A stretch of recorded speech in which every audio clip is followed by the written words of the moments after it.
You are listening to Tech Time with Summers F1, presented by Mist Apex Podcast. We live F1.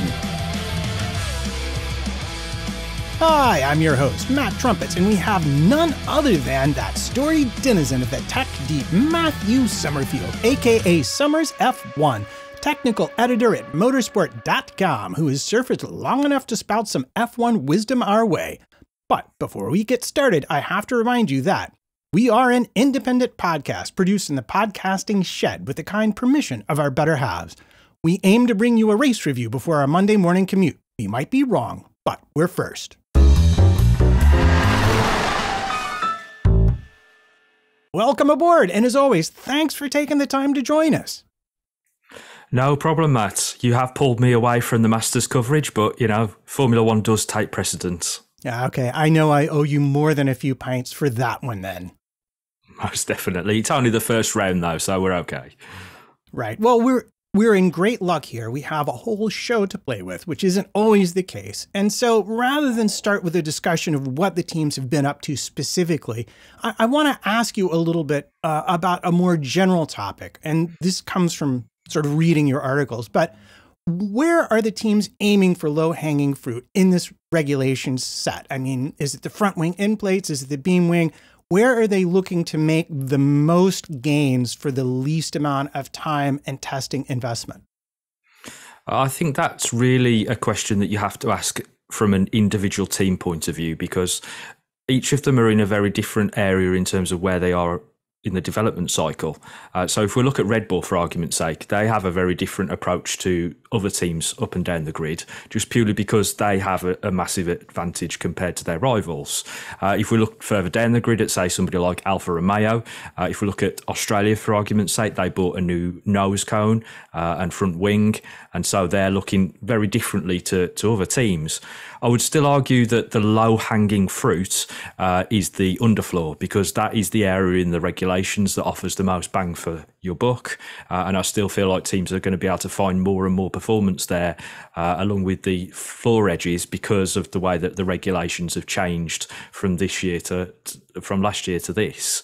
But as you mentioned, you know, there's lots of development going on elsewhere, very track-specific things, like you mentioned, beam wings. And then obviously you'll notice if you've followed any of my other articles that there's been a lot of development at the start of the season on the front wing end plates. And again, that is driven by the regulation change going into 2023. Okay, so one thing I want to get to, and one of the reasons why I asked this question, is we saw a Mercedes, and I think a Ferrari too, and an Alpine. Okay, so three. We saw several teams, and I know Mercedes in particular is the one I want to focus on here, say that, well, yes, we did a lot better at Australia, but we haven't really brought much in the way of development. So I'm thinking, what are they? How are they getting this extra lap time if they're not bringing developments, if there's not just some details they're tweaking now? Because it seems like to me they sort of took a dip your toe in the water approach to this season, like, well, we'll just sort of see, and then maybe we'll get in deeper, or maybe we'll change course. So how are these teams making these gains if they're not bringing developments? Okay, well, I'll answer that in terms of both Ferrari and Mercedes, because obviously they're the ones that are closest in terms of chasing, aside from Aston Martin, obviously. Those two teams in Australia, for argument's sake, Ferrari had nothing, no developments available for that particular race, whereas Mercedes had a small change to the edge of their floor, which is regarding the way in which that you control the airflow being pushed laterally off the floor. Now, in terms of what the teams are actually doing in this early stage of the season, is they're kind of in a bit of a holding pattern.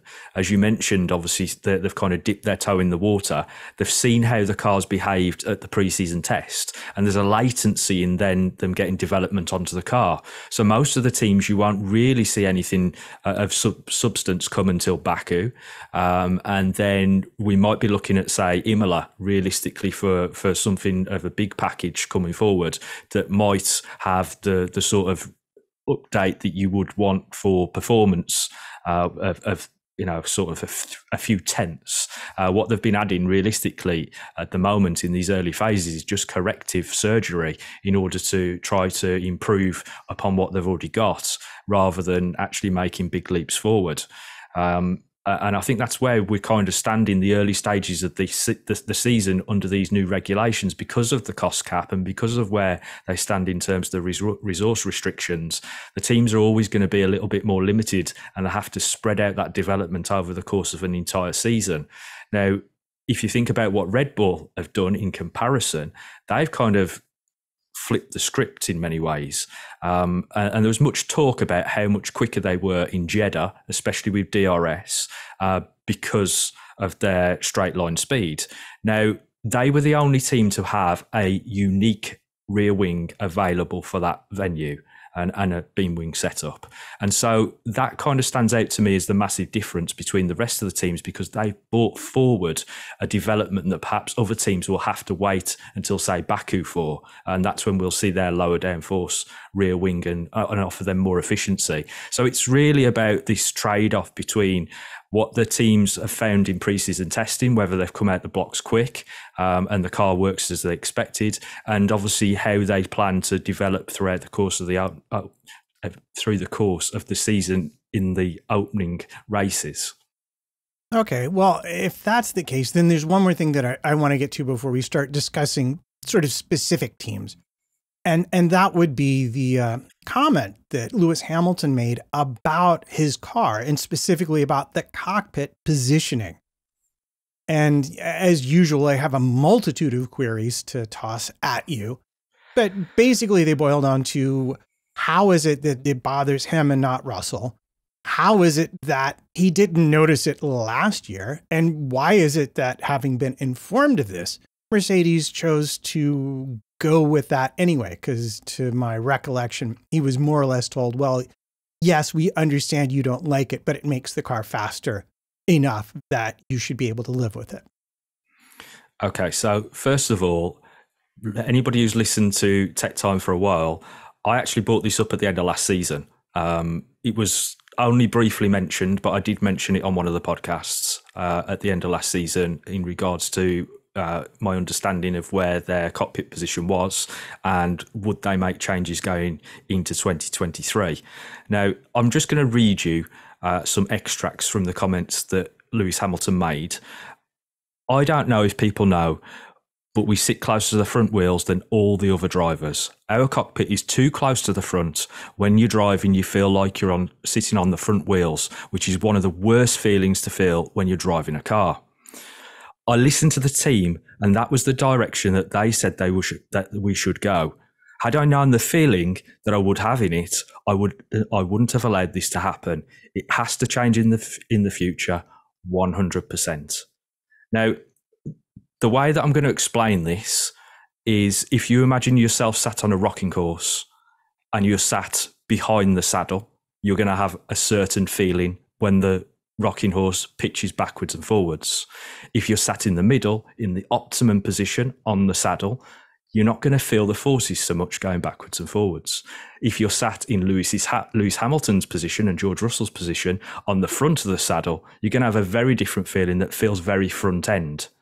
And I think that's kind of the way that I'm going to sum that up in terms of how Lewis perhaps feels he's driving the car. He did also say in those comments, if you look at the past, I've always enjoyed an oversteering car. And now the biggest problem with the setup that he currently has is that the car is basically set up to understeer.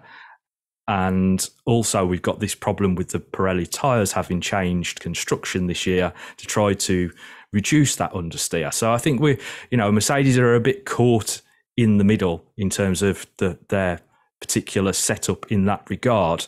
And if you look at Red Bull, they're on the other end of the spectrum. If you look at the two, they have very contrasting positions in terms of their cockpit position, and it has a massive bearing not only on how the driver perceives the loads front to rear because of the centre of gravity and the centre of pressure shift, but also on what you do with the packaging of components. And obviously that then breeds into development as well.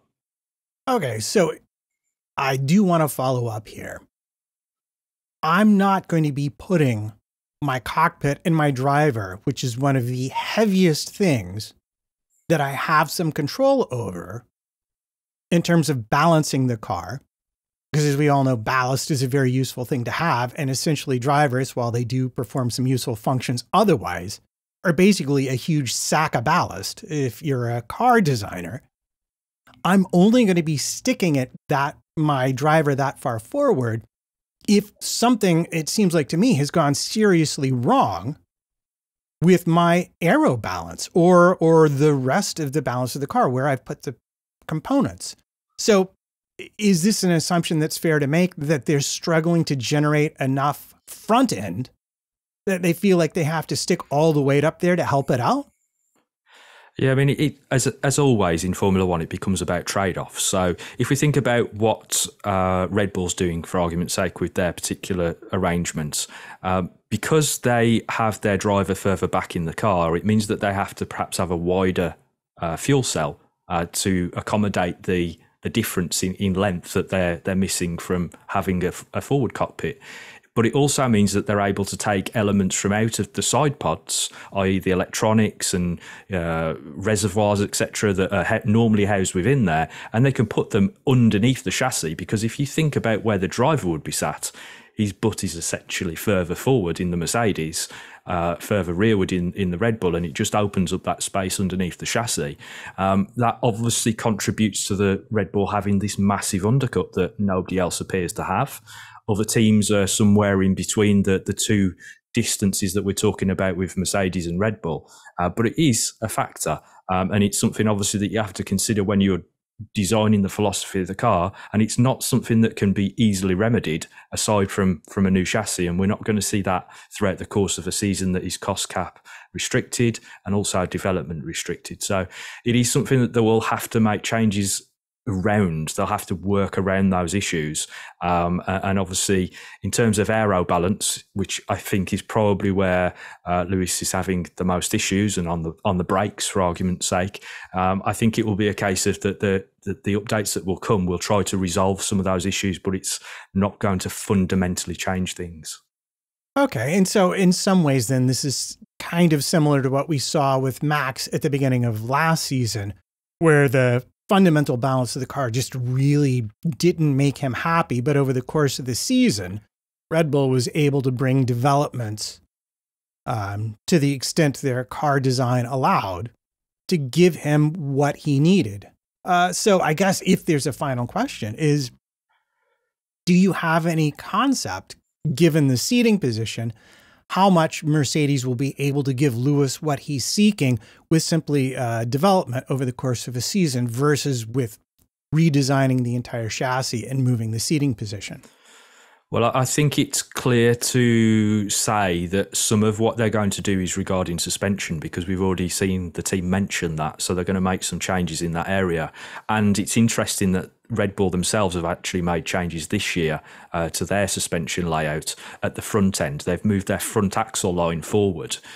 So they've tried to deal with the change in the Pirelli tyre construction because they've shifted the axle line forward. They've extended the wheelbase of the car. But that also has some interesting connotations when you think about the aerodynamic wake that the front wheels develop. And how that now will be different as it hits the underfloor and the side pods relative to the axle line being more rearwards. So there's lots of things that can be changed. The axle line position could be changed on the Mercedes technically. Whether that's a route that they will decide to take, I'm not really the right person to ask about that. We need Mike Elliott in the chat. But I think, as I mentioned earlier, you can't fundamentally change the decisions they've made. The W14 is what it is, and you have to work around those issues. A lot has been said about the zero pod solution, and obviously I kind of call these ones the half a pod because they're not really zero pods anymore. But fundamentally, I think that's a bit of a misnomer. It's a bit of a red herring.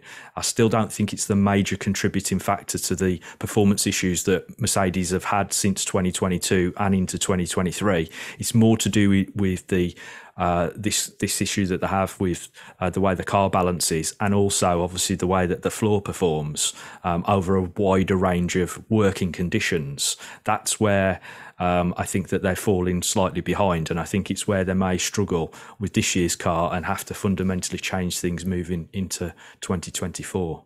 Yeah, well, it does seem that they have now acknowledged the fact that it's insufficient.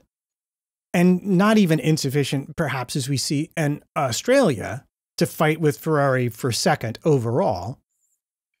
But it's going to be insufficient to catch Red Bull, and therefore they're going to, I guess, go with a tabula rasa, a fresh slate. Yeah, and I think the other thing that you have to think about in this whole scenario is where Aston Martin fall in the mix as well, because obviously they've done a fantastic job with this year's car. Undoubtedly, I would suggest it's the second quickest car in the field, and we have to think about how much more they have in terms of the resource restrictions for CFD and wind tunnel this year because of where they finished in the Constructors' Championship last year. So up until the 30th of June this year, they're at full tilt compared to the other teams. They have a huge amount of resource available to them. And I'm really interested to see what they have in the pipeline in terms of, substantial upgrades as we head towards that horizon, because it could really put them in the box seat for second place. Yeah, and I do want to take a moment because I think we have rightfully made severe fun of Aston for copying other people's homework beyond the level that one normally would in Formula One. But I do want to point out that to the best of my knowledge, this is an original Aston design. This is not them copying other teams. Well, obviously, we've had the Xerox effect over the course of the last few years with Aston Martin.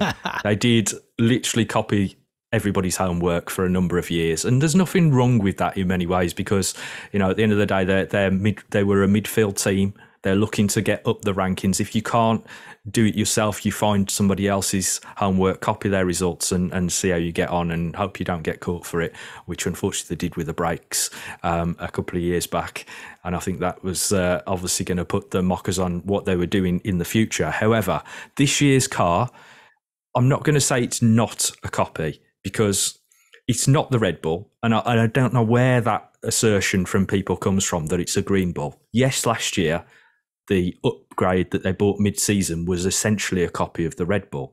However, this year's car is not. It is fundamentally an Aston Martin. It has taken influence from other teams, but every team does that. Now, the closest I would actually say it aligns to any team on the grid, certainly in terms of the side pods, or as I call them, slide pods, is the Alpine, because it has their side pod solution, only a much more aggressive version of it. Like I say, I'm really impressed with what Aston have done, but they have had a huge amount of resource at their disposal to be able to find these gains. And that's where, when we get the reset from the championship positions come the 1st of July, then they're going to be on an even keel with those around them. And that's where the things will start to slide backwards in respect to resources. So let's see how they get on in the second half of the season and how that has an impact on next year's car as well. Okay, I love it. All you Alpine haters out there, I just want to point out, you've got one less reason to hate them. And Alpine, so I was interested actually, and as I throw our entire game plan out of the window here, I was interested in the competitive balance in Australia. And I want to talk about this because to talk about Alpine, they had a brand new rear end, completely redesigned rear end. They had a very bizarre testing. And really, I mean, they've shown that they have the potential for good results, but reality has apparently gotten in their way a little bit between penalties and, well, that unfortunate restart at the end there. But I'm curious, they showed really well here at Australia, just looking at lap times. Mercedes showed really at Australia looking at lap times. And the thing that I note is that because of the resurfacing, it was a very smooth and low degradation surface. Are we looking at, are we looking at there potentially some cars that will only do well on very smooth circuits and will struggle when it's bumpier, due mainly to the ride height they need to run? Yeah, I think you've kind of nailed it there. I also think that, and perhaps we'll get into this a little bit deeper later on, in terms of the way in which that teams operate in the opening phase of the season can be very different to how they do in the middle to end of the season, once they've kind of figured out where the tyres are in terms of their warm-up window, in terms of how to maintain degradation and how to get the best from qualifying and the race.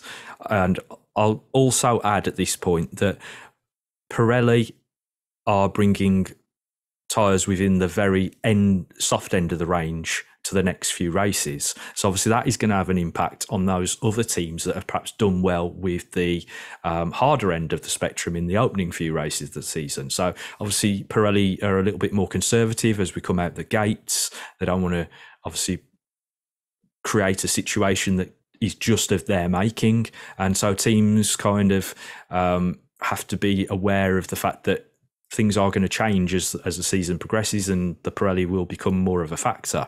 Having said that, I think it will be difficult for anybody to overwhelm Red Bull in just tyre management alone. But interestingly, I think there's a disparity between what Red Bull does in qualifying in terms of the distance between them and the rest of the field compared to what they do during the race. And I think that's indicative again of this tyre warm-up situation, whereas they're better on the harder range of the tyres than they are on the soft range of the tyres.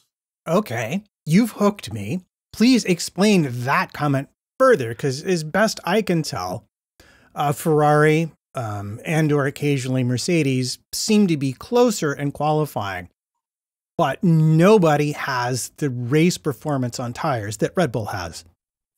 Yeah, correct. And I think there's a few things that go into that in terms of how the teams get to that particular window.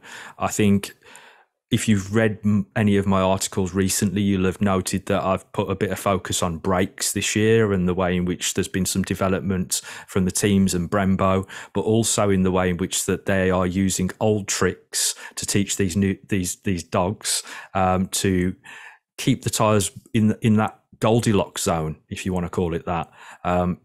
You don't want to use up all your tyre life quickly, and you also don't want a tyre that is going to go on forever but give you very little in terms of performance. And obviously you want to find that very good zone in the middle. And I think from a race perspective, Red Bull have gone into the house, they've looked at all three of the bowls on the table and said, no thanks, we'll use the microwave for our porridge, because that's how we want to warm ours up, compared to what everybody else tends to be doing. There's three teams in particular that I'd want to talk about in terms of their front calipers. Basically, they've gone along a similar line in terms of the design. Red Bull, Aston Martin and Williams have a very similar solution in terms of trying to reduce the weight of the caliper in order that they can make gains, obviously, from a weight perspective. And in order to do that, they've taken an extreme amount of weight out the skeleton of the caliper, but in order that they don't overheat the caliper, they've used cooling fin tubes, which make up some of that surface area and increase the volume effectively. So that's one aspect of how they manage those brake temperatures. But on top of that, if we look back at what teams used to do under the old regulations, rather than just use the brake ducts for brake cooling, they tried to transmit some of that heat into the bulk of the tyre via the wheel rim. Now, we have a sole supplier for wheel rims this year, and indeed in 2022. So, all of the teams are dealing with the same product, which should make life easier for people to catch up to these tricks. Last year, we had the brake fairings introduced that go over the brake disc. And that is partly what I'm mentioning about this heat transference. So if you imagine the the car braking in a straight line. There's heat being generated into the caliper, into the pads, and into the discs. You reject some of that heat out of the discs via the drilling holes, and then obviously that has to go somewhere. So some of that heat will be rejected out of the cooling outlets, but along the way, via these fairings and the way in which the brake drums are set up, you will transmit that heat into the wheel rim and via the wheel rim to the bulk temperature of the tyre. Now, if you've got a handle on this really well, you are going to improve your performance. You're going to change the way in which you heat up your tyres.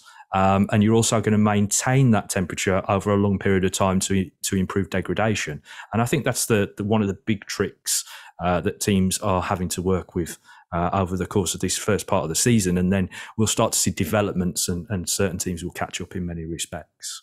Okay, so if I'm understanding this correctly, essentially between the fairings and the radiator tubes, the teams that have pursued this solution are able to create what I'm imagining would be a fairly stable heater for their tires so that on long straights, they don't get as cold, but that in turns, where lots of energy is put into the tire and the brakes, it keeps the tire bulk from overheating. And I guess maybe it's worth reminding people that the tire has got sidewalls, it's got bulk or carcass, and then it's got a tread laid over on top of it that might be multiple compounds both laterally and vertically. So the difference between a hard, soft, and medium can be multiple compounds spread across the tire. You might have a different shoulder compound than you do have the bit that runs straight along. But having a constant heat source, and especially if I'm understanding what you're implying here, the ability to set it at different temperatures at different tracks via the amount of blanking that happens on the intakes for the brake ducts is essentially letting Red Bull and Williams, which might explain why suddenly they're doing a lot better, and Aston have a great deal better control over tire degradation and tire warm-up. Yeah, correct. And obviously the one thing to mention as well is how good the Aston Martin is on the brakes. It is by far the best on the grid. They've made massive changes this year to their setup because their caliper used to be housed in what we call the 3 o'clock position, i.e. it's at the front of the assembly. And this year they've switched to a more Red Bull style position for the brake caliper. And that then allows you to change the way in which these fairings that surround the caliper, the disc, and then obviously you have more brake drums inside the main brake drum. It's like a Russian nesting doll with inside there. It's how you transmit these temperatures from one aspect to the other, how the cooling can basically escape out the rear outlet. And as you mentioned, obviously, that this has a bearing on the way in which that the tyre performs over a short period of time and over the course of a race stint. You know, the drivers have constantly got the temperatures on their dashboards for the tyres because it is so critical to manage the temperatures throughout the course of a stint. And it's why in Australia, obviously, we saw the qualifying session we did because the track's very green. People are actually improving on old tyres just because they're putting the tyres through a heat cycle on a green track versus going in and taking a fresh set, which you would think would be the quicker route. So it's a very delicate situation. And tyres, as we know, has always been a controversial aspect when we talk about the technical side of things. But I do think it is one of the factors that's in play in this early stage of the season. And it's where teams will look for performance as they open up into the middle of the season. I'm glad you opened the door to my first real ambush of this chat. Because we saw comments, someone tweeted them at me, to be fair. I might not have seen them on my own, from Lando Norris, absolutely trashing the Pirelli tires and their performance and their lack of grip. And if I'm being honest, I'm thinking maybe he's mistaking his car's performance for Pirelli's performance because I don't see Red Bull having a huge issue with that right now. Would I be wrong about that? Or does he have a legitimate gripe from your point of view? Obviously, all of the drivers would prefer a tyre that is going to give them maximum performance at all times. So it's always going to be an issue for every single driver because they just want to drive flat out all of the time, and they don't want anything to get in the way of that. But then we also have to think about things like lift and coast, the amount of fuel they're using. F1 cars are rarely driven on the absolute limit. You know, that's a fact, especially during a race stint. In terms of is Lando's comments misplaced, I would probably think that given that he's driving a car that is basically last year's Singapore spec, if we're talking about where McLaren are in terms of development, then they're in a very different league to those around them. Unfortunately, McLaren are in a tricky situation because their car isn't where they'd like it to be. They appear to be wanting to bring a big update in the coming races, but it's almost as if they're sort of maybe half a season behind the ball in terms of aero development, because as I mentioned, I was expecting a big change from them when their car launched this year, and it was basically last year's Singapore spec. So that, yeah, they are behind the scenes. They're a bit slow out of the traps. But as we know, there's a lot of changes gone on there. We've lost Seidel and now James Key, and obviously that means a big shuffle up in the deck, and that means changes everywhere up and down their infrastructure. Yeah, and did we not hear that in essence what has happened is they missed their development target for the start of the season? That like they made a discovery about 2 or 3 weeks late, concluded they couldn't have it, couldn't redo what they had done in time for the start of the season. So are they not supposed to be bringing like almost a B spec car at some point in the not too distant future? That's the kind of thing that I would expect, to be honest, and I expect quite a big performance leap forward when that happens, because as I say, the car is very, very, very similar to what we saw in their upgrade package for Singapore last year. And as I say, I expected a big leap forward with the car when it launched, and I looked at the images and thought it was last year's car to start with, because the changes were so minimal. So hopefully we will see them with a big package in the coming weeks. I think in either Imola, Spain, around that sort of territory, and then we'll see how they get on from there. But they've got a big way to vault back up the table. Well, if they bring it in Imola, there's going to be yet another surprise for them. And I do want to talk about that in a minute. But I also want to talk about something that everybody was talking about, which is triple DRS. DRS efficiencies are now on the tip of everyone's tongue. And I would like an explainer, like what are they really talking, like how are they deriving this? What are they really talking about here? Well, I think the term triple DRS is what you would term to be over-egging a situation. I don't see that there's a massive silver bullet, let's say, in the use of the term triple DRS, because unless you're actually talking about the effect of stalling the rear wing, the beam wing, and the diffuser as triple DRS, then I can kind of live with that fact, because that's what they're all doing to some certain extent. But as I mentioned earlier in the show, the one big thing or big difference that we saw from Red Bull and why we saw them, really just very, very quick in Jeddah is because they had a low downforce or low to medium downforce specific wing brought forward for that event. Whereas other teams were basically cutting the top flap. They were taking drag off via the top flap. Now, that has a twofold effect. The cutting of the top flap reduces drag on the wing as you run without DRS. But it doesn't change the DRS offset very much. Whereas if you look at what Red Bull did, they introduced an entirely new design, which had a new top flap, main plane and end plate design. So an entire new structure. They ran a single beam wing element, and essentially their DRS delta was so much larger because of the new designed rear wing. So they were gaining all of that speed because they had something very specific for that particular venue that they will again use in Baku, and maybe they'll trim their top flap for that particular event, should they see the need. But triple DRS, I think, is a bit of a red herring. I don't think it's not a silver bullet that anybody can just go, oh, that's what they're doing. Obviously, there's other tricks being employed by teams. When we think about the way in which other eras of Formula One we've had, the diffuser stall, for argument's sake, which it can be triggered a little bit easier, let's say, under the guise of these regulations, because you've got the beam wing in the middle of that aero structure. So if you turn off the rear wing, you're turning off the beam wing, you're turning off the diffuser, the reduced downforce, how you set up your rear suspension so that it does what it wants to do at a certain speed threshold. We've talked about this in the past, in order that you can reduce downforce and drag. And I think there's lots of people talking about how that could be possibly implemented.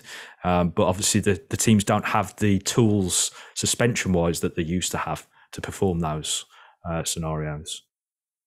No, they don't. But just out of curiosity, we've not given up on the idea of sort of aeroelasticity or flex as a possible explanation for where some teams might be more efficient at high speeds in a straight line than others.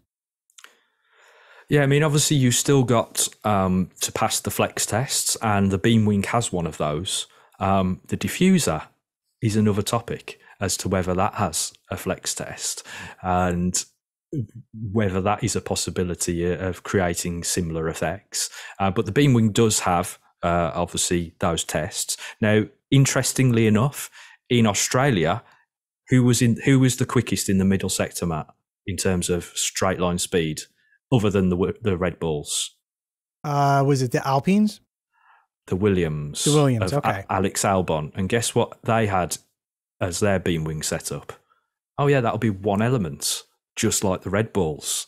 So, the beam wing element, because it talks aerodynamically speaking to the rear wing element above it and the diffuser below, can also be used as a mechanism to improve the car balance, reduce drag, or increase drag and add downforce if you're at a certain circuit. We see Red Bull, for argument's sake, are going to use a double element in the likes of the Hungaroring or Monaco. They're not going to run a single element there, but it is something that people should be aware of, that these different specifications of rear wing, beam wing configurations can have a big effect on the performance of the car overall. Okay, so I'm thinking of, I have so many things I want to talk about here, but beam wings, we haven't talked about a lot, but my fundamental understanding of aerodynamics is that the faster you can extract air from under the car at the back, the larger the pressure differential between the top and bottom of the car. Therefore, the more downforce and more efficiency you get per unit of drag. And am I now wrong in thinking that the beam wing is incredibly valuable and important to this task of extracting air from the diffuser at a velocity that makes the whole car more efficient? Well, think of it as another flap above the diffuser. Think of the gurneys that we used to see on the trailing edge of the old diffusers to increase their expansion ratio. The beam wing is mounted above that section, obviously, but it can work in a similar fashion. In its own right, it will produce its own downforce, its own drag. But as I've said, it talks, aerodynamically speaking, to the surrounding components. And you have to remember that you've got the brake winglet stacks in that region as well. We've also got what all the teams are doing in terms of tricks with the diffuser and the edges of the diffuser, in terms of how it produces its downforce and drag. And so, yeah, it's a very interesting element. They didn't remove it for no particular reason in 2014. That's all I've got to say. It was removed from the regulations in 2014. It was reinstated with these regulations. Will we see them retract it if we have a rewrite of the regulations? Who knows? But it certainly is a factor, and the way in which teams are using it to trim downforce and drag has certainly changed this year compared to last year, because I think they've suddenly realised that they can use it as part of the whole scheme for those purposes. Yeah, well, the reason I asked this is that I read on the internet a lovely story about the original Audi TT, which had a high-speed instability problem until they put it in a wind tunnel. And essentially the engineers added what was not a lot more than a gurney flap to the rear of the car on the trunk lid.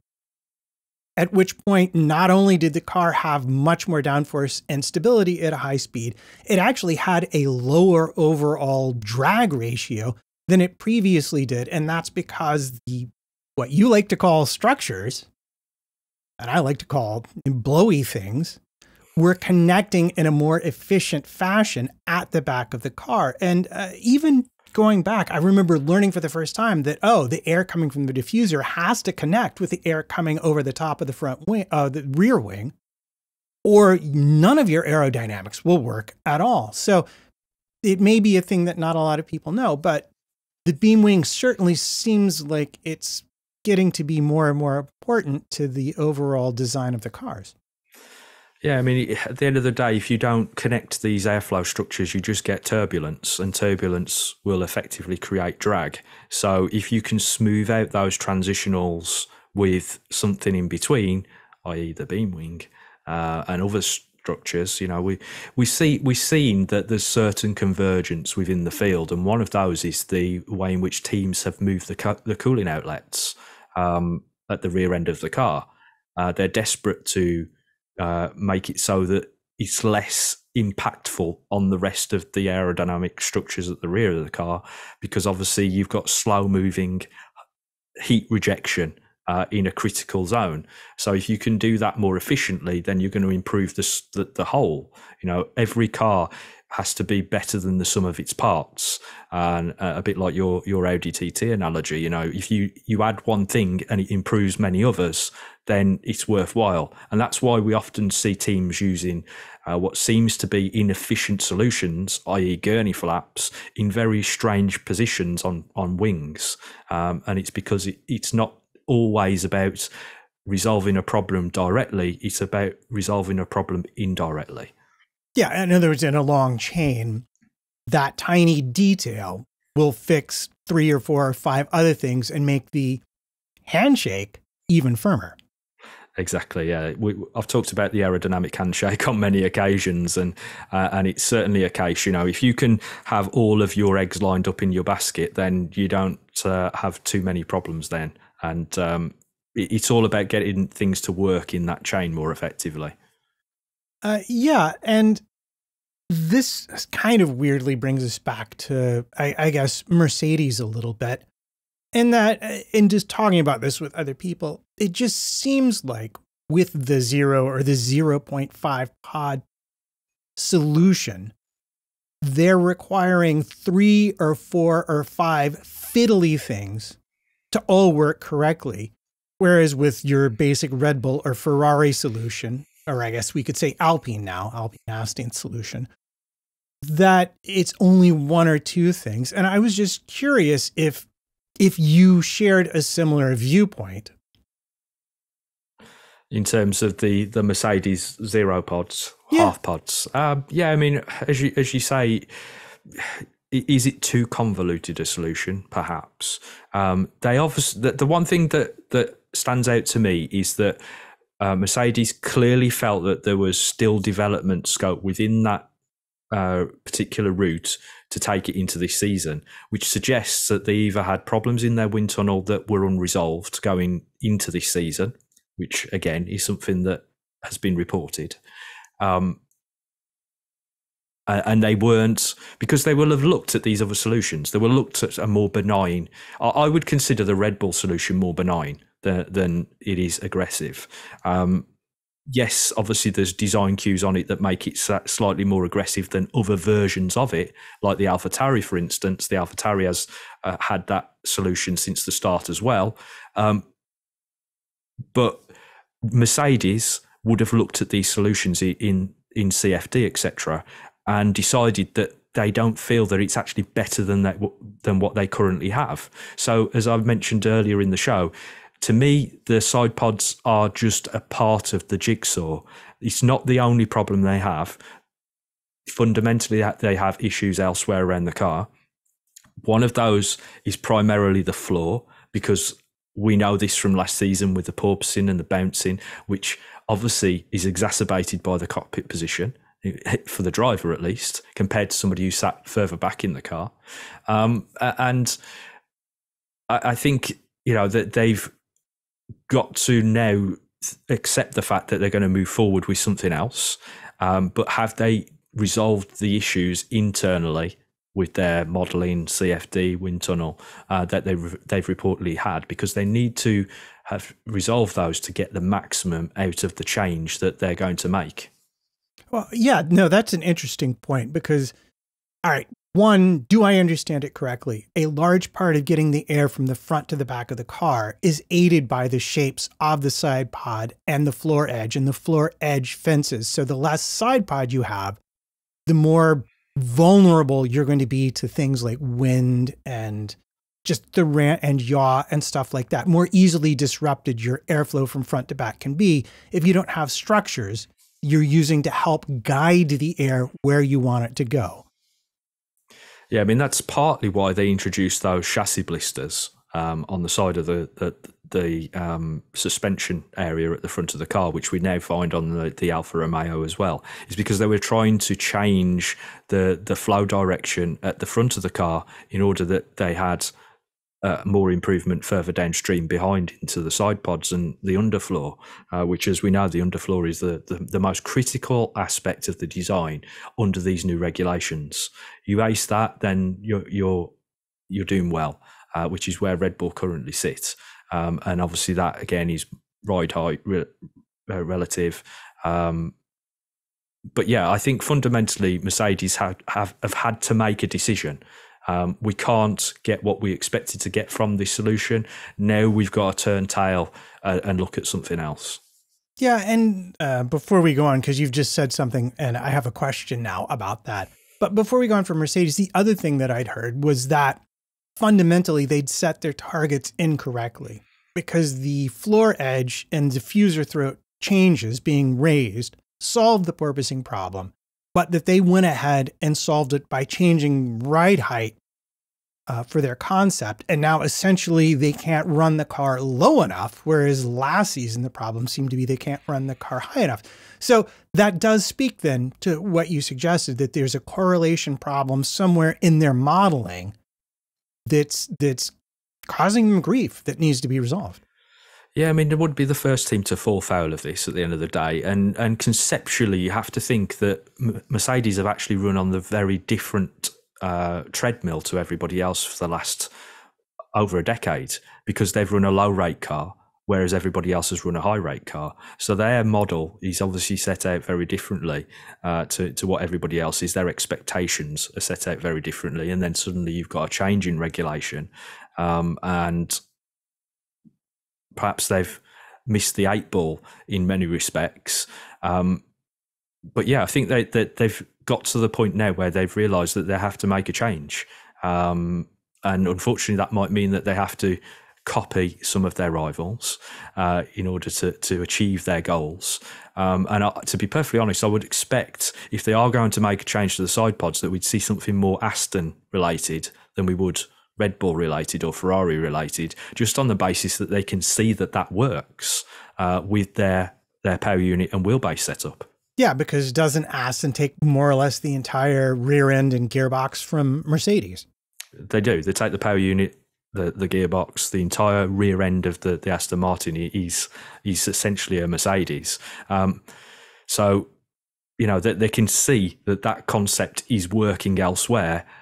Take that and extend upon it based around your set of circumstances. When obviously it's not going to be the same because of the discussion we've already had about the issues that they currently have. They're going to have to modify the Aston route, and also on top of that, there's still also the issue of the side impact protection spars. Those are critical in where you position things in terms of the radiators, the side pods, etc. And obviously every team on the grid has a very different position for those. And Mercedes certainly has a different position because they have that fairing that is detached from the side pod effectively. Yeah. So I want to go back to something you mentioned about the underfloor being very important. And one thing that I'm going to complain about here, and I'm curious if you have the same thing, is I've noticed that the marshals, when they recover cars, are being exceedingly careful not to show the floor to the TV cameras and the photographers. Now, you have more photographic info flowing to you than I do, but are you finding a similar thing? It's really hard to get a glimpse of what's going on there. Yeah, I think they've been warned, to be perfectly honest, that when they are putting the cars on the flatbed trucks, etc., that they need to be conscious of the fact that they're going to show the underfloor to the entire world, and that teams don't want that. There were several occasions last year where we obviously had that situation unfold, and we got very, very good pictures of the Red Bull, the Ferrari, and some of the other competitors up and down the field, which would have irked the teams exceptionally. And you know what? How many cars did we have on a flatbed this race weekend? And I haven't got a single picture. So that just goes to show. And you know how many pictures I get. Yes, I do. And that's why I asked. I thought maybe there's some enterprising photographers that are doing a better job. But no, they're keeping the most important stuff hidden from us. And speaking of, since you were the maestro of regulations as well, am I wrong in thinking that there is no flex test for the floor? You'd be wrong. There is one. There is flex tests in certain positions along the floor, yes. Okay. All right. Because one of the things that has struck me most about the last two seasons is that post TD39, less for the porpoising and more for the plank construction, we saw a massive fall away from Ferrari and none whatsoever from Red Bull. And the only thing I can think of that explains that, and again, if they're meeting a flex test, then they're within the regulations. So please don't misunderstand my import here, Red Bull fans, is that they have discovered how to get the floor to bend in such a way they can run at ride heights, therefore more efficient downforce, that the other teams can't. And they can do so with a more compliant, I'm assuming rear end especially, to help them with low and mid-speed corners. Yeah, I mean, all of the teams will be playing around with these scenarios. Nobody doesn't try to gain performance from flexion. It's why we see them using high-speed cameras in free practice sessions to check, say, front wing flexion. It's why we see the rakes around the cars so that they can do exactly the same, and they will embed sensors within the floors. All of the parts of the car can infer extra performance with flex if it's done in the right way. If you can do via defeating the deflection tests, then fair game. We saw that back with the front wing flex back in sort of 2009 to 2011, and there was a varied route that teams took in order to gain performance in that respect. Is that an area of development I think is going on and not really being paid attention to? Not drastically, I don't think. I think there is some margin for teams to be making performance there, but I don't think it's something that's a massive story in terms of, oh, this team's doing something really, really clever to be able to flex that part of the floor to gain performance. Having said that, as I've mentioned, getting shots of the underfloor is incredibly difficult under these new regulations. And as I've mentioned to you in the past, if and when I make my way into the paddock again throughout the course of this season, I might take a mirror with me to take a peek underneath the cars when they're in the show and tell sessions. I'd wonder what the teams might say to that. Yeah, you need one of those mirrors that they have at the parking garages to check underneath your car when you come in to make sure you're not carrying anything illicit under the frame there. Can I ask then, as we sort of start to get to this a little bit, I'm really fascinated right now by two teams that people will be surprised by, but both Alpha Tauri and Alfa Romeo are well, they don't seem to be having the best of times. And surprisingly so relative to Williams. So I'm going to ask the question, is it Williams doing better, or is it them just sort of either dropping the ball or being on a very extended, we dipped our toe in and it's just going to take us time to catch up kind of a scenario?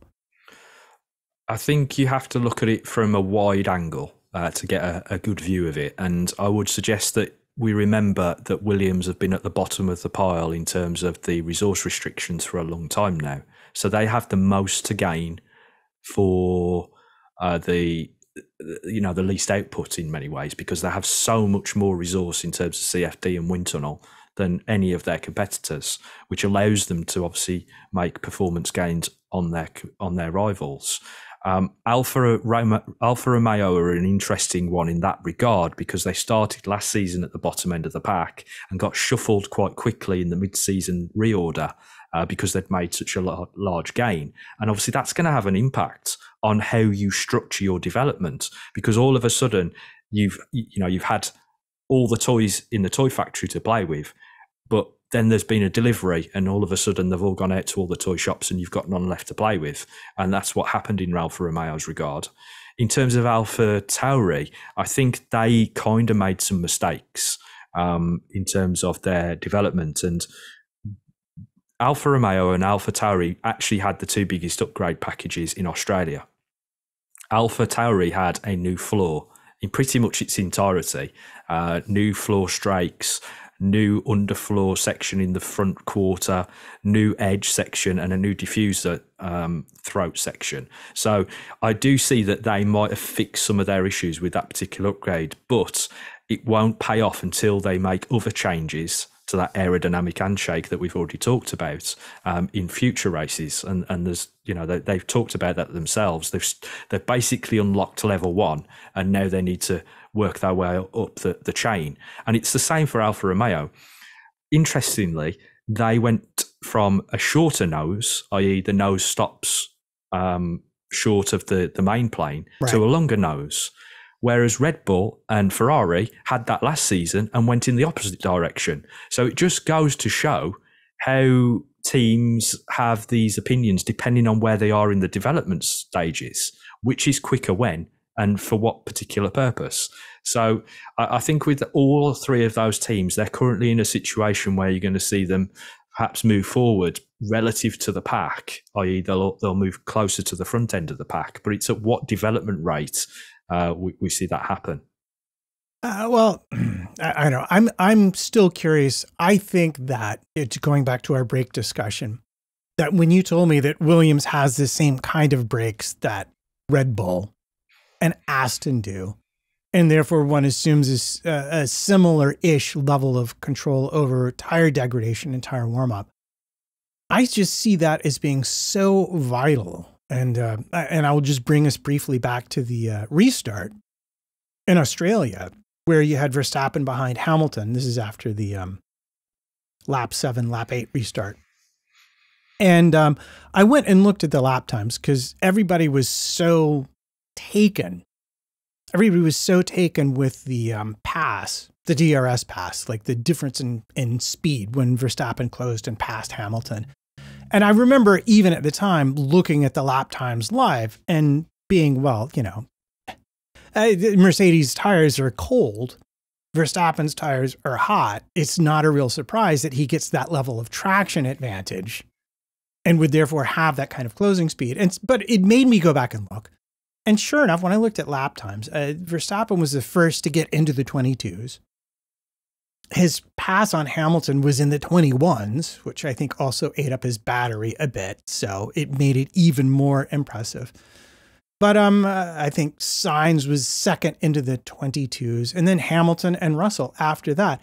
So am I wrong in thinking that as we go forward, this ability to warm up the tires rapidly, especially if we're going to be seeing more red flags like this and more standing restarts, is going to be a critical performance differentiator that it might not have been so much in the past? Yeah, but I also find it interesting that Red Bull want to be on the harder tyres. if you've noticed as well. So it obviously falls better in their operating range to be on a harder tyre. So there's still some latent effects of having the right window for the particular tyre that you're on, because obviously the different compounds work differently depending on the tyre range, the temperature range you're in. But yeah, I do feel like I mentioned earlier in the show, that this is a major contributor to performance in the opening stage of the season. It is something that other teams will have made note of and will be making their own changes in regard to that particular design philosophy going forward. But as you mentioned, that pass from Max Verstappen on Lewis Hamilton, I'd urge you to go back and watch the Perez pass on Oscar Piastri. It is even more impressive, given that Oscar Piastri had the DRS open and Perez went round the outside of him, closer to the corner than Hamilton and Verstappen's pass, because Piastri was behind somebody else and was in a DRS train, yet Perez was able to overtake somebody that had DRS. Yeah, of course, that just means I want to mention Ocon's pass on Piastri too, but I will forbear. I will forbear for the moment. And I actually, you know what I want to ask you about, because I don't think we've talked about this really since the start of the season, is the driver complaints about having a harder time following. And I know that there were the front slot gap separators that can be set up in an outwash configuration. I know that Mercedes illegal connection of the front planes to the front wing end plate has passed muster. Are we getting into some dicey territory in terms of this regulation set? I mean, obviously 4 DRS zones helps a lot, but are we getting into a range where the FIA is going to have to come in and restrict some things, some more, to keep sort of the entertainingly close racing that we've had, except for at the very, very sharp end, over the last 2 seasons?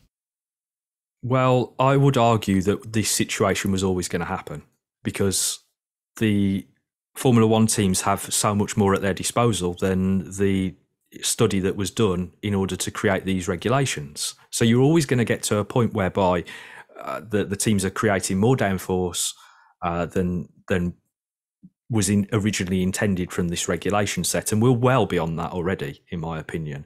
I think that there wasn't really the expectation that teams would be able to generate as much downforce as they have. Obviously, when have they ever not generated more downforce than was expected is my immediate question here. Exactly. And I think that the regulations did go particularly a long way to try to resolve the wake turbulence issue. However, some of the changes that have been made for 2023 are retrograde in that respect, because as you mentioned, the FIA weren't strong enough to deal with the situation with the outwash slot gap separators. They've effectively changed the regulations to allow them because they couldn't find a way to illegalize them from a wording point of view. The solution that Mercedes ran last season has reappeared, and in fact is probably stronger than it was last year, and other teams are running similar solutions to create outwash there. And obviously we've got the situation where the floor is now in a different configuration to as the regulations were tested by the study, because we've obviously had to make changes to deal with the porpoising and bouncing issues. And on top of that, there's changes to the floor edge, which the teams are still pushing to find performance in and will throughout the course of this season. And the wake turbulence is only going to increase because of those factors. And the more downforce that the teams keep piling on, the worse that the wake turbulence is going to become, and the more reliance we will have on DRS, unfortunately. But as I've mentioned before, there is other ways to deal with the deployment of DRS. It's just that the FIA have decided that they're going to continue to use it in a way that they always have done. It's not to say it's the right way, but there are ways to improve the racing with DRS, in my opinion, from a strategic point of view, if they want to obviously improve the overall racing. Yeah, I think we're having multiple conversations on multiple fronts about this. Before we go away from the outwash topic, though, I want to ask, because this is my personal understanding now, and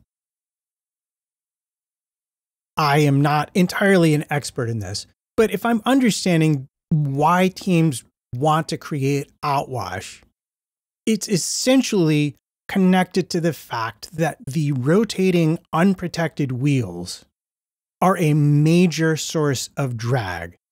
Therefore, any air that I can't force under the car to use as downforce, I would rather send wide off both the front and especially, again, when you're talking about the floor fences, the rear tire. The more air I send sideways away from those tires, the less drag those rotating wheels create. Therefore, the better for my overall car's efficiency. Is that kind of it?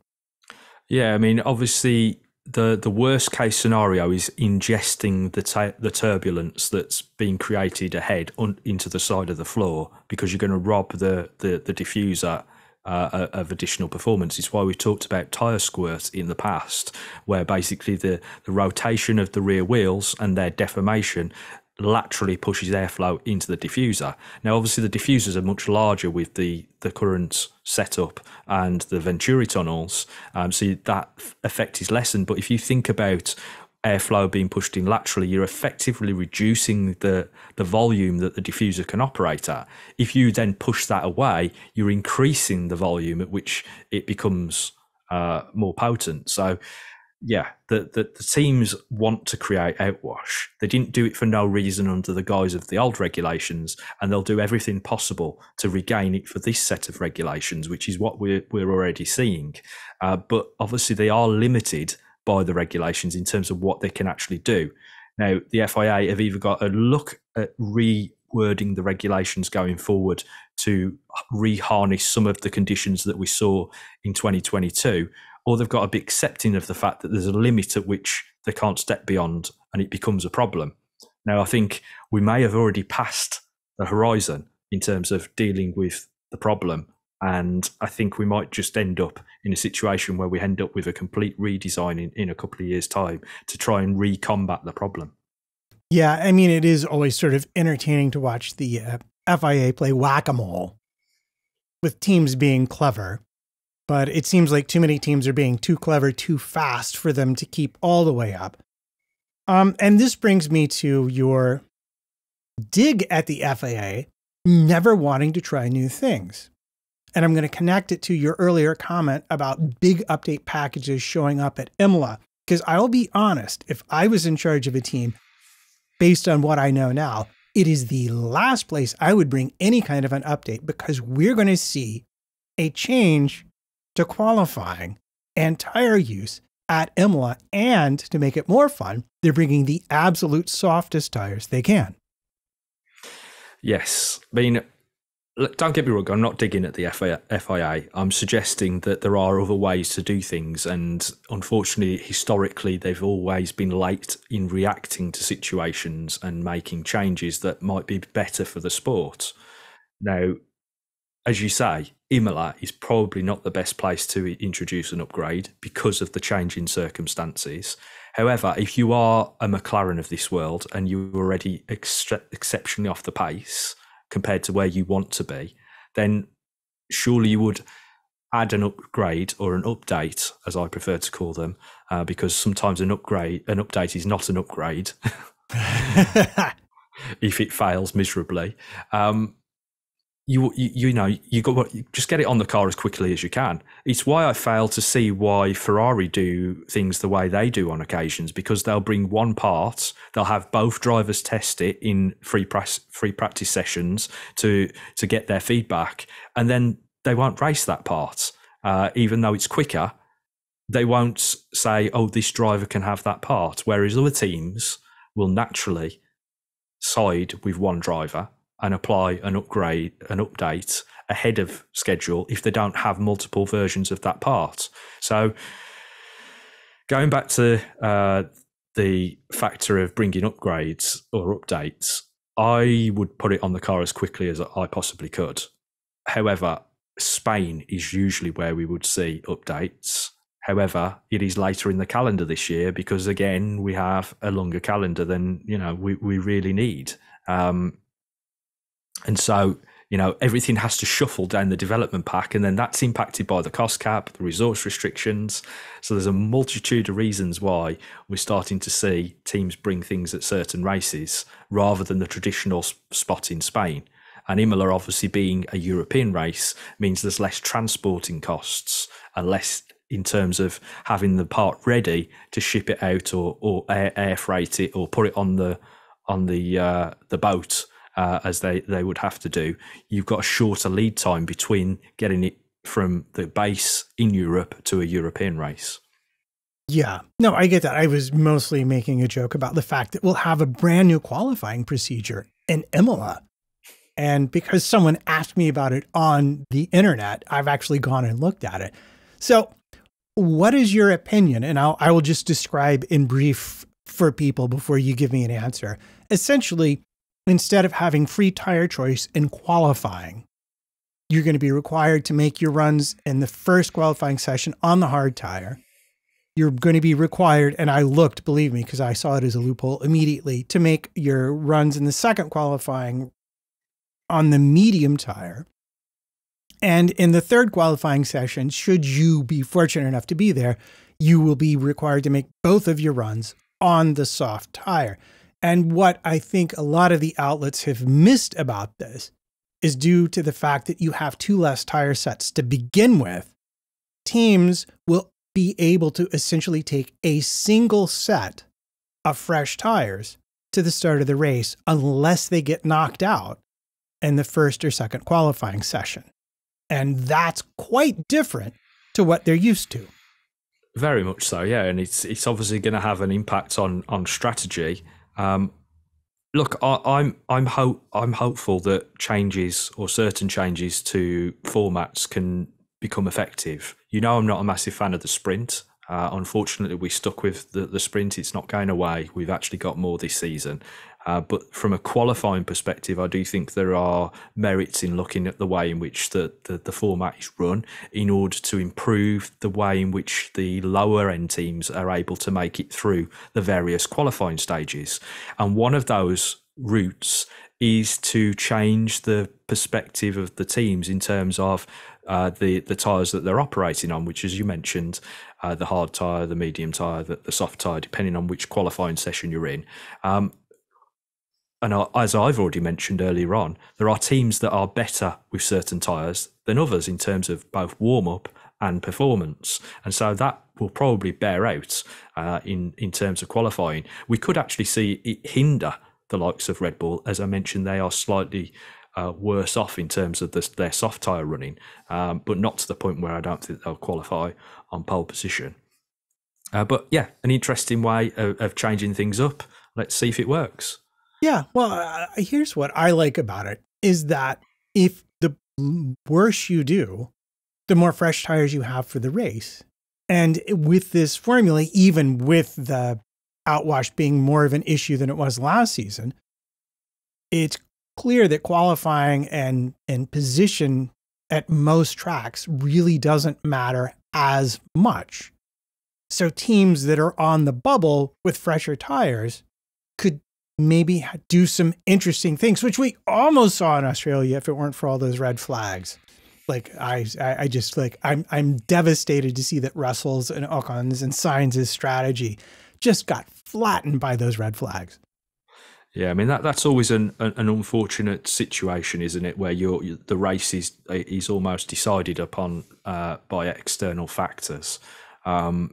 To be perfectly honest, I had to watch the race back because I was in a bit of a fever dream where I don't think I actually caught most of the race because of the early timing of it, and obviously working some of the hours that you do around the event. But I wouldn't know anything about that over here. No, you wouldn't know anything about that, Matt. So I would imagine that most of the races look very similar to that for you as they did for me. Yeah, no, it's a very late night, early morning thing. Those the Pacific races for us here in the U.S. Now, there are two teams that are, I think, kind of intriguing that have not gotten a whole bunch of mention. One of them is Haas, and the other is Alpine. Now, Alpine, I think I've sort of already set up, and I waited this long just so people wouldn't accuse me of being like overly enthusiastic about them. But they intrigue me because I see a progression in their performance in lap times and relative to the other cars that seems fairly large, and I think could be put down to a lot of simply beginning to understand the new design for their rear end. Haas is also intriguing because I have never seen them able to manage their tires, at least since they joined the sport, as well as they have in Australia. So are these kind of like some sleeper teams to be paying attention to, or was this really kind of more of a one-off, very circuit-specific performance for those two? Yeah, I mean, you always have to take Albert Park as a bit of an outlier because it is in many respects, especially with that four-zone DRS. That very much puts it out on the outside of what we normally see. Again, I think tyre relationship is very critical here. As you mentioned with Haas, they were good in Australia. Perhaps they can learn from that experience. They also were very much up there in terms of the DRS offset relative to the rest of the field. I think they were the second highest in the speed traps with DRS deployed, and they were actually very efficient in a straight line as well. But that's obviously just down to the way that they're running their car, and then obviously they're sacrificing things because they don't have the downforce that others do. Alpine, again, flattered to deceive in many respects, haven't they, throughout the course of this season? Was really interested to see how they'd get on, given the development that they had throughout the course of 2022, where they basically had an update at pretty much every single race. Came into this season with a whole new rear end. As you mentioned, that they've switched their rear suspension setup. They've added they've changed around their rear cooling around the power unit, and that's obviously freed up some additional space elsewhere. So I was really keen to see how they'd get on. But we do have to remember that I have a new driver amongst all of this as well, who's having to learn all of the protocols that go with racing with another team. So I do see that they'll make progress. It's just that perhaps they haven't made the progress that they expected to make. But then when you've got somebody like Aston Martin who've leaped as far as they have, it all becomes a bit of a mess behind, because, they were the team that, there was McLaren, Aston, Alpine, similar scenarios depending on circuit specificity last season. And now all of a sudden Aston aren't around there. They're much further forward. So, I think we'll see a better result for them going forward. And once they've started to understand the car a little better and how to get the best from the tyres. Yeah, well, it was intriguing to me watching Gasly keeping up with the Ferraris, granted in DRS. But what was even more intriguing to me is watching Ocon, once he was ahead of Piastri and out of Perez DRS, setting very similar lap times to Gasly. I mean, Alpine were really kind of very close to being on pace with both Ferrari and Mercedes at Albert Park. And in fact, I mean, if you consider him essentially demoted to 15th place because of the red flag, he was back in the points and chasing Norris, not, I don't think, catching him, but chasing Norris for 9th place, which is, that's a pretty remarkable thing for a midfield car to be able to do. Yeah, like I say, there's plenty of potential there. It's just trying to unlock that performance and getting the best out of it over the course of both qualifying and the race. All right, so I think, we're kind of getting into we're going to have to wrap this up, despite the fact we could probably keep on going for another metric hour or two. I did want to ask two more questions, though. The first is, we've just seen some information from everybody's favorite automotor sport that the failure for Hulkenberg was an MGUK. are we back to Ferrari's power unit not being as reliable as they swore it would be when we all thought they were going to win this year's championship? Well, again, it could be another outlier, couldn't it? It could just be a failure. It could have been down to running in certain modes. It could be down to debris. There's a whole host of reasons as to why we've had a failure on the MGUK. It is difficult to swallow that Ferrari have made another step backwards, if they indeed have, with their power unit, because it will not only have an impact on Ferrari themselves as a works team, but also their suppliers, which obviously it has in Haas's case this time around. 2 MGUKs, if I remember rightly, for the season. Yeah. So, that puts Hulkenberg in a position where he's going to end up taking a penalty at some point, because he's not going to use just a solo MGUK. Although, having said that, it could be something that could be repaired. I don't believe there's any notification so far that it's something that failed that can't be repaired. So it might go back into the allocation if it can be repaired once it gets back to Ferrari. We'll have to wait and find out on that one. Yeah. And then the last question, and this is the one that I've sort of tagged in my notes, is the silver lining question. As we have talked extensively about how much better Red Bull has done with this regulation set than anyone else. And it's not arguable. They have the best car. But having the best car and having it be dominant in the way that it appears so far are kind of two different things. So I'm going to ask you now, we've heard drive shaft, gearbox, shifting problems. Is this Red Bull fragile enough for it not to be as dominant as they appear right now in the early part of the season?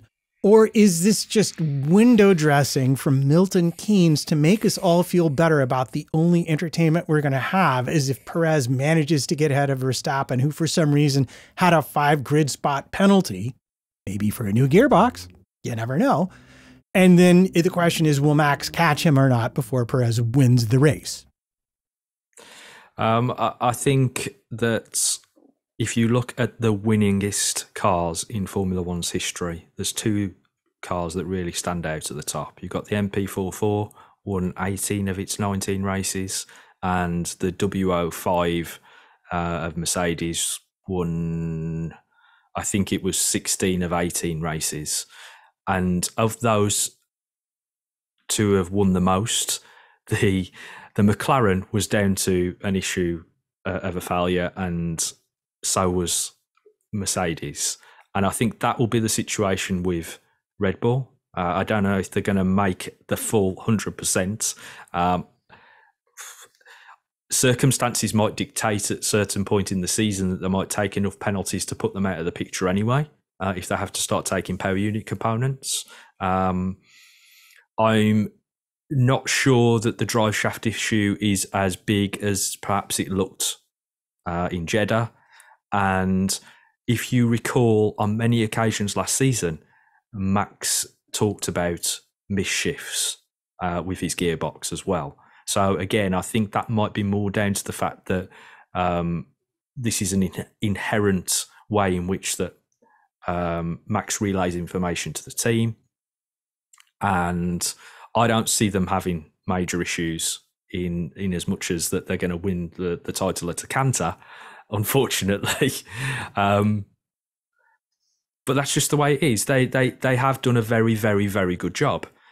I will caveat that with they also received a penalty for doing that very, very good job, because they did it by breaking one of the regulations. So now they are suffering the consequences of that because they have less resource at their disposal. But was the penalty enough to match the crime? Because, I'm still not convinced that it will be enough to overwhelm their development in comparison to the rest of the field. And this is always the problem when you change things by regulation in trying to reorder a situation that has arisen from somebody being outside the scope of the regulations. So it's an interesting one. We'll see how the rest of the teams catch up. But for me, I just see Red Bull having a very good run into the end of the season. Well, on that note of utter gloom, I think we have sort of come to the end of our discussion here. But before we go, where can we look for you on social media and on the internet? Okay, so obviously on Twitter, probably be unverified very shortly in on that platform. But as it stands, I still hold my blue tick, which is Summers F1. And obviously you can find my stuff over on Autosport and Motorsport in terms of the technical content that we put out there. Go read them all. You will learn many useful and fun things. And as for me, I'm at MattPT55 on the Twitters, at least until Twitter goes down in a heap of flames. And until next time, this has been Missed Apex Podcast.